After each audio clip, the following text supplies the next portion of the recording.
Hello dear students. In continuation with our discussions on the formation of clouds, in the last lecture we have learned about various variables or various parameters to define or to quantize the amount of moisture that can be present in an air parcel and how this can be used to define the relative humidity. And then we have realized that there are various methods by which you can achieve saturation in the given air parcel, right. So, today in this class what we will try to understand, we will try to see what are the methods by which you can lift an air parcel so that it achieves saturation and how this can lead to the formation of clouds. So, we will look at few thermodynamical aspects about the formation of clouds in general. Okay. Now, so how exactly do the convective clouds generally form? I mean, so now we have realized that if you rise an air parcel in the atmosphere, because we have seen that in the troposphere up to let us say 10 or 15 kilometers, the temperature decreases with the altitude. So, so in order to achieve saturation, you have to decrease the temperature. That means you do not have to do anything, but you just, if you can lift an air parcel in the atmosphere, the air parcel's temperature will naturally decrease, allowing saturation to happen at a particular height, right. So, what you the thermodynamical aspect of this is that, I mean, why would the temperature decrease of the air parcel? What happens to the pressure? What happens to the volume? These things are very important, and we should understand the details of it. So, pressure is essentially the weight of the atmosphere that is above you, right. So, as you go up, lesser and lesser atmosphere is present, and then as a consequence the weight, the pressure will decrease as you go up. And we have also seen that the atmospheric pressure decreases as an exponential factor with respect to the scale height. So, that means P naught is the pressure at the surface, and small h is the height at which you want to calculate the pressure, and capital H is the scale height. Okay. Now, so this is why, I mean, generally, so as the pressure decreases, you start experiencing let us say as you go higher in the altitude, what generally happens, the outside pressure is lower than the pressure that is, let us say, in your ears. So, generally there is a pressure difference. So, that is why your ears will pop when you move to a very high altitude region, right. So, what happens? What exactly happens? Let us consider a parcel of air at, let us say, 1000 millibar, that is at the ground. At the surface with the pressure is 1000 millibar. Now, assuming that, let us say, this parcel is not saturated, that means the saturation the vapor pressure inside this air parcel is not equal to this vapor pressure at saturation. Now, what should you do? Either you should decrease the saturation vapor pressure, or you should increase the vapor pressure so that they can become equal, then you have a saturation. Now, let us say there is an air parcel which is existing at the surface, and this air parcel is not saturated. Okay. The air parcel will exert 1000 millibar of pressure to counteract the atmospheric pressure. So, the volume of this air parcel is fixed so that the pressure that is existing inside the air parcel becomes equal to the pressure that is outside. That means, so this pressure that is inside is equal to 1000 millibar, so this volume, the volume is limited by this interaction. So, pressure that is exerted from the air parcel on the surface on the atmosphere is equal to the pressure that is exerted by the atmosphere on the surface of the air parcel. Now, if this air parcel is experiencing more force, let us say, then the air parcel will shrink and will shrink. That means, when the air parcel shrinks, the volume of this air parcel is going down. That means, there is lesser volume with the same number of molecules. So, the molecules will impart more amount of force on the surface, building up more pressure, right. So, there is an equilibrium again. So, when the pressure outside is more, the volume will decrease so that it can exert more pressure on the surface, like that. But eventually an equilibrium has to be reached. Now, at this point of time, when the air parcel is on the surface, it is exerting a pressure of 1000 millibar on the atmosphere. So, it will exert 1000 millibar of pressure to counter the atmospheric pressure acting on the parcel. That is, the parcel pressure is in equilibrium with the atmospheric pressure. Fine. Now, what happens? Let us say if you rise it. Now, if you take this air parcel from the earth's surface, let us say, and lift it up to a pressure, up to a height of, let's say, 500 millibar pressure, what happens? As we go higher in the atmosphere, the pressure is decreasing. That means the amount of force that is experienced by the wall of this air parcel is decreasing. So as it starts to experience lesser and lesser amount of force, then the air parcel's volume will increase, because it doesn't need that much amount of momentum transfer on the walls by the molecules inside to counteract the pressure that is built up by the atmosphere on the outside of the air parcel, right? So as we go higher in the atmosphere, there is even lesser of the atmosphere that you encounter as you go up. So as a result, with fewer molecules pressing on the parcel of air from the outside, the gas will expand. As such, the molecules can move more freely and the parcel will expand. Yeah. So now the point is, when the air parcel moves or starts to rise, it was unsaturated to begin with, but as the parcel rises, the atmospheric pressure decreases, and the pressure inside the air parcel should also decrease, because this is the basic idea of the air parcel, is that wherever you keep this air parcel, this will behave as if the pressure outside this air parcel is equal to the pressure inside this air parcel. That means it is perfectly in equilibrium with the surroundings. That's the basic idea of the air parcel. So when the air parcel starts to move further up into the atmosphere, its volume will keep on increasing so that its pressure becomes equal, right? Now, this volume increase can simply be termed as expansion in the thermodynamical terms. The expansion is happening with the air parcel is expanding. That means the molecules are doing some work. So, right. So, from the first law of thermodynamics, we can say that the change in the internal energy is equals to Q minus W. Q is the heat supplied and W is the amount of work that is done. When the molecules do work, they lose energy, right? When the molecules do some work, they lose some internal energy, and as a result, the parcel, so there is a net decrease in the internal energy of the system. What is our system? Our system is air parcel. So, simply put, as the air parcel rises, its volume increases. The increase in the volume can be seen as if the molecules of the gas inside are doing some work. If there is a positive work, if W is non-zero, this W has to be at the expense of decrease in the internal energy. When the internal energy decreases, the temperature of the air parcel decreases. So, that means that as the air parcel rises, the temperature will decrease. See, to begin with, we have not actually talked about the temperature, the parameter of temperature. So, our idea was only confined between pressure and volume. But if the pressure is decreasing exponentially with respect to height in the atmosphere, so as to compensate this decrease of pressure, this air parcel should always expand as it goes up. This expansion is seen as work done by the molecules. So, you have taken away some energy from the air parcel. So, the air parcel will now cool. So, eventually, I mean, in essence, what we can say is that as the air parcel rises, its temperature will decrease, right? Now, from the first law of thermodynamics, delta U is the change in the internal energy, Q is the amount of heat that is added to the system, W is the amount of work done. So, if you add some amount of heat, it will change the internal energy of the system, and then there can also be some amount of work done, right? So, when the air parcel rises or sinks for that matter, the process is labeled as adiabatic. Physically, this simply means that the parcel keeps its heat, it is not transferring any amount of heat with the surroundings. Now, if you want to complicate it, you can simply say that it can absorb some heat, it might have absorbed some heat from the surroundings. Then why should the air parcel's volume decrease or increase? Then why should the air parcel be cooler as it rises? Things like that. Right. So, the temperature, we know very well that the temperature is a measure of the kinetic energy of the molecules. As the kinetic energy increases, the temperature also increases, right? And as the kinetic energy decreases, the temperature also decreases. So, now what we know that the rising air parcel the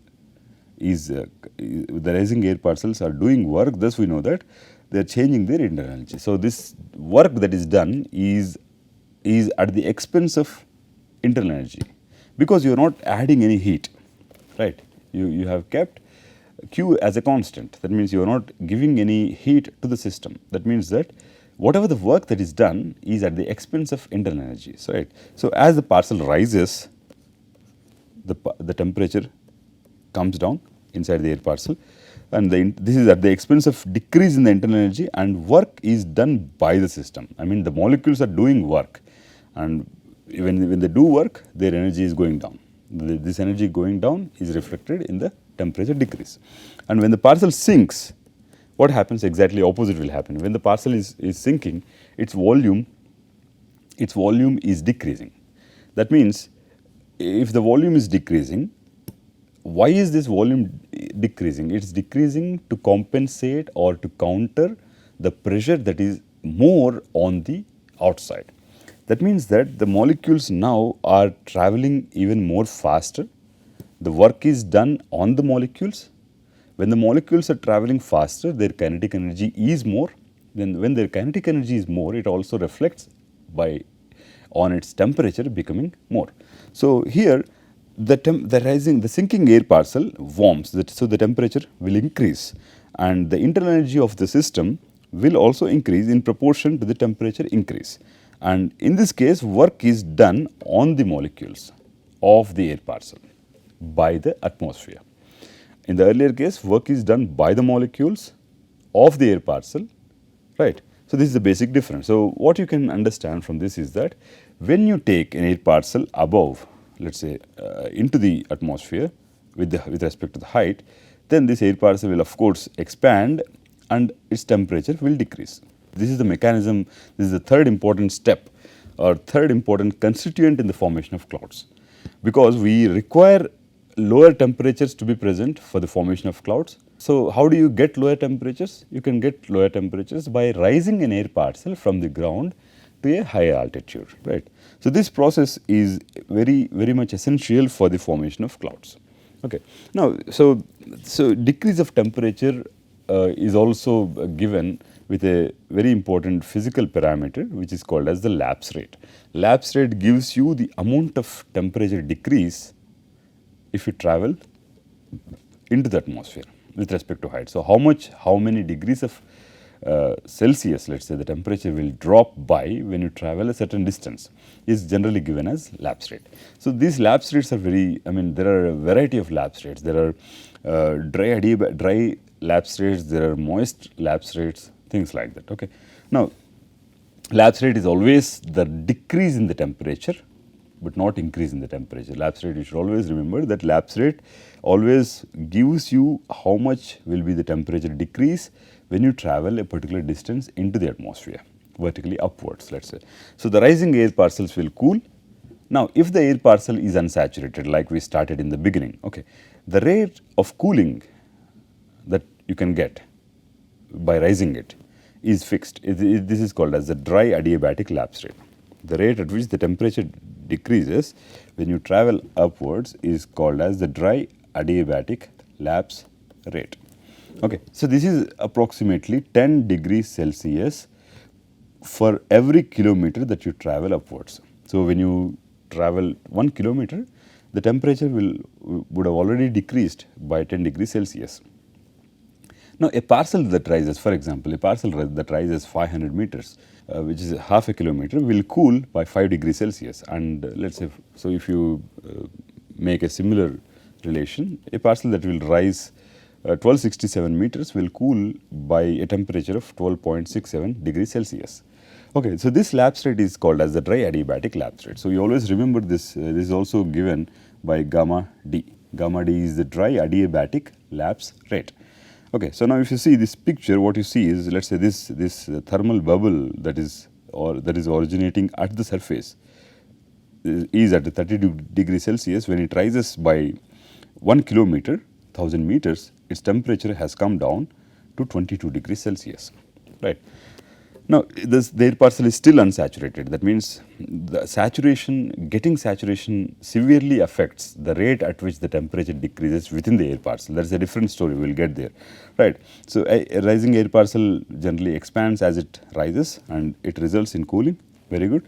And sinking air parcel, if you bring the air parcel again downwards, if you bring this air parcel downwards, the temperature will increase now. How will it increase? It will increase at the same rate, let's say 10 degrees Celsius per kilometer. So the sinking air parcel are by definition are unsaturated, and their rate of warming is fixed at the dry adiabatic lapse rate, right? So sinking air parcels are by definition unsaturated. I mean, why? I mean, this is a very important question. So why is that sinking air parcel are by definition unsaturated? See, the point is, the answer to this question is that you want to reach saturation when you decrease the temperature of the air parcel. The means by which you can reach saturation, how do you achieve decrease in temperature? You can achieve decrease in air parcel's temperature only by rising it. If the air parcel is sinking, that means if it is coming down, it is clearly departing away from the saturation. That means the parcel is unsaturated. So as simple as that. Okay. Now, what will happen when the air parcel becomes saturated? It will suddenly see air, as long as it is in the gas phase, it is something that you won't see. Optically, it is transparent, right? But when it becomes saturated, it condenses, and when condensation happens, it will form, or there will be a phase transition from the gas phase to the liquid phase. Liquid phase, in the sense, tiny droplets of water will be formed, and these tiny droplets of water, the collection of these very, very small or tiniest droplets of water is called as a cloud. So what happens when the air parcel becomes saturated? The answer to this is clouds will be formed. Right. Now let us see what else about this cloud formation. So as an air parcel rises and cools, or let us say rises and cools, the relative humidity increases, of course. So when the air parcel cools to the point that the parcel's temperature and dew point temperature are equal, then you say that the relative humidity is 100%. If you continue lifting it even beyond this particular point, the parcel will continue to cool, but the parcel would be supersaturated, which is not good or which is not favorable for the formation of clouds. So thus it is must to expel water vapor, and by the means of expelling water vapor, you are talking about the formation of clouds. So which is a favorable condition for the formation of clouds. Now the difference between the wet adiabatic lapse rate is 6 degrees Celsius and dry adiabatic lapse rate is 10 degrees Celsius. So this is a very important aspect. I mean, dry adiabatic lapse rate is so long when the saturation is not reached. But when the saturation is reached, you call it as MALR, which is called as moist adiabatic lapse rate. Then we have already seen what is the dry adiabatic lapse rate. We have seen that the moist adiabatic lapse rate will be less than the dry adiabatic lapse rate. Why does it happen? So up to a particular point, before condensation happens, the temperature is decreasing at 10 degrees Celsius per every kilometer. After this particular point, the temperature decreases at a rate of nearly 6 degrees Celsius per every kilometer. So there is a difference. I mean, why is this? The rates are different? Let's say, so once air condenses, it cools more slowly. So that means that this is the consequence of this is that after condensation, the air will cool more slowly. So why? I mean, why is this happening? So now the point is, so if the answer to this question is very simple, why does the rate decrease? Now let us consider an air parcel here, right? Now this air parcel, as it goes, is expanding and its temperature is decreasing at 10 degrees Celsius per every kilometer. Fine. As it travels to a particular point, it reaches saturation, and tiny droplets of water will be formed, which we call as clouds. Now at this point of time, due to the property of water to be existing in different phases and transforming from one phase to another phase depending on the conditions of pressure and temperature, there is something called as the latent heat of fusion, latent heat of condensation. Latent heat of condensation, so when the water condenses, it will release some heat into the parcel. So now the temperature is decreasing at a particular rate, then suddenly at a particular point, there is an amount of heat that is added to the system. So the temperature decrease is now countered by the temperature increase. So due to these two factors acting in the opposite direction, the temperature decrease after reaching saturation will be lesser in comparison to the temperature decrease before reaching saturation. This is the difference why the temperature will decrease at 10 degrees Celsius per kilometer below a particular altitude, and after this it decreases at 6 degrees Celsius per kilometer. Okay. And most importantly, this is the reason. So, we should also notice that most rising parcel first cool at dry adiabatic lapse rate, then reach saturation and then cool at the wet rate. Okay. So, what is the idea of cloud formation now? Cloud formation is an aspect which happens when the air becomes saturated.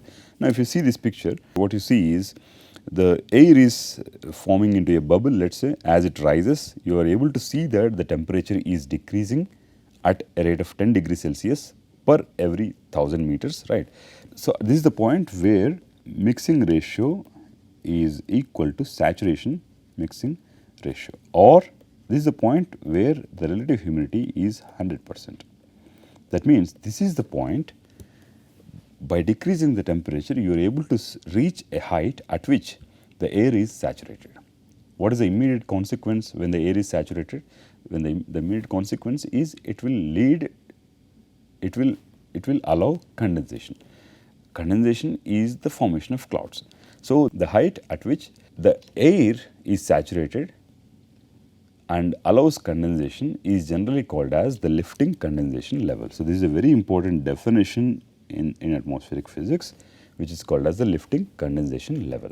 Now, when the lifting condensation level happens, suddenly within this particular air parcel, there is a collection of tiny droplets of water, right. After the formation of these tiny droplets of water, the air parcel may actually continue to rise into the higher altitudes of atmosphere. Now, surprisingly, the temperature above this particular point, above LCL, will just be 6 degrees Celsius per kilometer, but not 10 degrees Celsius per kilometer. This is due to the addition of latent heat by the condensation of water vapor into liquid droplets. Okay.